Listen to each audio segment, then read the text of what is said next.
Hi dears, Sunday ആയിട്ട് രാവിലെ ഇടിയപ്പവും chicken stew ഉണ്ടാക്കാമെന്ന് കരുതി ചിക്കൻ വൃത്തിയായി കഴുകി വാരി കുറച്ച് ഉപ്പും മഞ്ഞൾപ്പൊടിയും വെളുത്തുള്ളിയും ഇഞ്ചി പേസ്റ്റും ചേർത്ത് നന്നായി ഇളക്കി ഒരു സൈഡിൽ മാറ്റി വെച്ചു. എന്നിട്ട് സ്റ്റൗ കത്തിച്ച് ചീനച്ചട്ടി വെച്ച് കുറച്ച് കടുകും കറിവേപ്പിലയും പൊട്ടിച്ച് 1-2 ഏലക്ക, ഗ്രാമ്പൂ, കറുവാപ്പട്ട, ബേ ലീഫ് ഇതെല്ലാം നമുക്ക് ഇതിനകത്തേക്കിട്ടൊന്ന് പൊട്ടിച്ചു കൊടുക്കാം.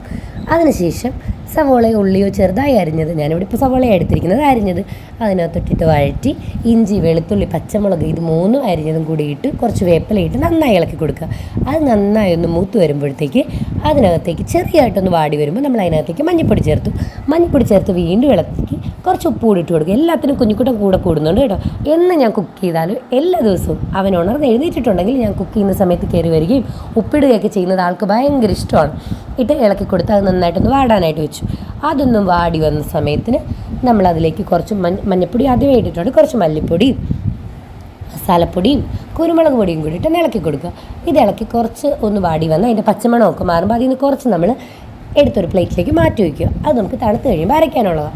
അത് മാറ്റി വെച്ചിട്ട് ഉരുളക്കിഴങ്ങ് അരിഞ്ഞതും ചേർത്ത് നന്നായി ഇളക്കി അതൊന്ന് അതിൻ്റെ ഒരു പച്ചമണമൊക്കെ മാറി വരുമ്പോൾ നമ്മൾ അതിനകത്തേക്ക് 2-ാം പാലും 3-ാം പാലും കൂടി എടുത്ത് മാറ്റി വെച്ചിരിക്കുന്നത് ഒഴിച്ചു കൊടുക്കുക. അതൊഴിച്ച് ജസ്റ്റ് അതൊന്ന് തിളച്ച് തുടങ്ങുമ്പോഴത്തേക്ക് നമ്മൾ ഈ പുരട്ടി വെച്ചിരിക്കുന്ന ചിക്കൻ അതിനകത്തേക്ക് ഇട്ട് കൊടുത്തു ഒന്നുകൂടെ ചുറ്റിച്ചിളക്കി കൊടുത്തിട്ട് അത് മൂടി വയ്ക്കുക. അത് മൂടി വെച്ച് ഇനി അത് അവിടെ ഇരുന്നൊന്ന് വേകട്ടെ. ആ സമയം കൊണ്ട് നമുക്ക് കുറച്ച് അണ്ടിപ്പരിപ്പ് ഇട്ട് ആ കോരി വെച്ചിരിക്കുന്ന സവോളയൊന്ന് അരച്ചെടുക്കാം. അത് അരച്ച് നല്ല പേസ്റ്റ് പോലെ ആക്കി എടുത്തിട്ടുണ്ട്. ഇടയ്ക്കിടയ്ക്ക് തുറന്ന് നമ്മുടെ കറി ഇളക്കി കൊടുക്കണേ. അതിനുശേഷം ഈ പേസ്റ്റാക്കി അരച്ച് വെച്ചിരിക്കുന്നത് നമ്മൾ അതിനകത്തേക്ക് ഇട്ട് കൊടുത്തു. അതും ഇട്ട് കൊടുത്ത് ഇളക്കി കുറച്ച് നേരത്തേക്കൊന്ന് തിളച്ച് പറ്റാൻ വെച്ചു. കുറച്ച് തിളച്ച് പറ്റി വരുന്ന സമയത്തിന് നമ്മൾ ഒരു കുഞ്ഞു കഷ്ണം ബട്ടർ അതിനകത്തേക്ക് ഇട്ട് കൊടുത്തു. ഇടയ്ക്ക് ഉപ്പ് ചെക്ക് ചെയ്യണേ. ബട്ടർ അതിനകത്തേക്ക് ഇട്ട് കൊടുത്തു. ആ ബട്ടർ ഒന്ന് വെൽത്തായിട്ട് വരുമ്പോൾ നമ്മൾ കുറച്ച് തേങ്ങാപ്പാൽ തലപ്പാലെടുത്ത് വെച്ചിരിക്കുന്നത് ഒരു ചുറ്റിച്ചൊഴിച്ച് കൊടുക്കുക. ആ തലപ്പാലും കൂടി ചുറ്റിച്ചൊഴിച്ച് കൊടുത്തതിന് ശേഷം അധികം ഇട്ട് ഇളക്കാതെ ചുറ്റും കൂട്ടി ഒന്ന് ഇളക്കി ഒന്ന് ചൂടായി അല്ല ജസ്റ്റ് ഒന്ന് തിളച്ചോട്ടെ, ഒരുപാട് തിളയ്ക്കേണ്ട. ജസ്റ്റ് ഒന്ന് തിളച്ച് വരുന്നതിന് ശേഷം കുറച്ച് മല്ലിയിലയും കുറച്ച് കറിവേപ്പിലയും ഇട്ട് നമ്മുടെ കറി ഓഫ് ചെയ്ത് വയ്ക്കാം.